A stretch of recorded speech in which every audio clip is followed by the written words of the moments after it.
জয়পুরহাটে আমন মৌসুমে ন্যায্য মূল্যে মিলছে না সার। কৃষকদের অভিযোগ, বস্তা প্রতি ৩০০ থেকে ৫০০ টাকার বেশি নিচ্ছেন ব্যবসায়ীরা। যদিও কৃষি বিভাগ বলছে বরাদ্দ ও সরবরাহ পর্যাপ্ত থাকায় সারের কোনো সংকট নেই। এরপরও দাম বেশি নেয়ার অভিযোগ পেলে নেওয়া হবে ব্যবস্থা। জয়পুরহাটে চলতি আমন মৌসুমে ৭০,০৯৫ হেক্টর জমিতে চাষের লক্ষ্যমাত্রা নির্ধারণ করা হয়েছে। এরই মধ্যে ৯৭% জমিতে ধানের চারা রোপণ শেষ করেছেন কৃষক।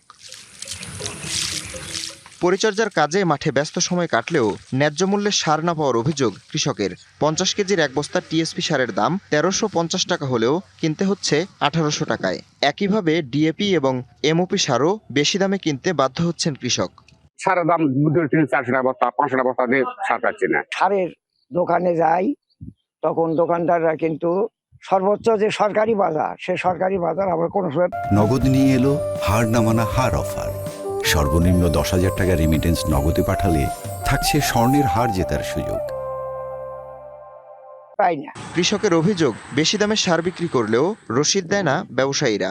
সার কিনলে কোনো মেমো দেয় না, সারের দাম বেশি নেয়, বস্তা প্রতি ৩০০-৪০০ টাকা বেশি নেয়। তারা বলতেছে যে না, এটা সরকারি মূল্যের প্রজেক্টের বাইরের কিনা সার, এটা ওই দামে দেওয়া যাবে না, যদি তোমরা এই বাড়তি দাম দিয়ে নাও তাহলে নিতে পারো।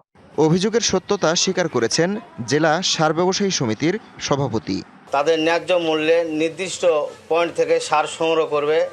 তারা যে অভিযোগ করছে উচ্চ মূল্যে সার নিচ্ছে, এটা ভিত্তিহীন। কোনো জায়গায় সারের ঊর্ধ্বগতি আমরা দৃষ্টিগোচর হচ্ছে, সেটা বিসিআইসি ডিলার পর্যায়ে নয়, প্রান্তিক পর্যায়ের খুচরা ডিলাররা হতে পারে। সার বরাদ্দ ও সরবরাহ পর্যাপ্ত আছে জানিয়ে কৃষি বিভাগ বলছে, বেশি দাম নেয়ার প্রমাণ পেলেই ব্যবস্থা। পর্যাপ্ত সারে বরাদ্দ আছে এবং সেই বরাদ্দ সারটা আমরা যথাসময়ে উত্তোলন করবো এবং বাজারে প্রোভাইড করবো। তার কারণে সারের দাম বাড়ার কোনো সুযোগ নেই। এখন কৃষক ভাইদের অতিরিক্ত ভয় বা আতঙ্কে কোনো সার ক্রয় না করার জন্য আমরা পরামর্শ দিচ্ছি। যদি কোনো ডিলার বা বিসিএসসি, বিএলসি বা খুচরা যে কোনো পর্যায়ে সরকারি মূল্যে ১ টাকা দাম বেশি নাই, আমরা চাই যদি প্রমাণক হিসেবে তাদেরকে হাতে না ধরতে পারি, আমরা তাদের বিরুদ্ধে প্রয়োজন ব্যবস্থা করবো। জয়পুরহাটে চলতি আগস্ট মাসে ইউরিয়া ও টিএসপি, এমওপি ও ডিএপি সারের বরাদ্দ মিলেছে ৯,৬৫১ metric ton. DBC news desk.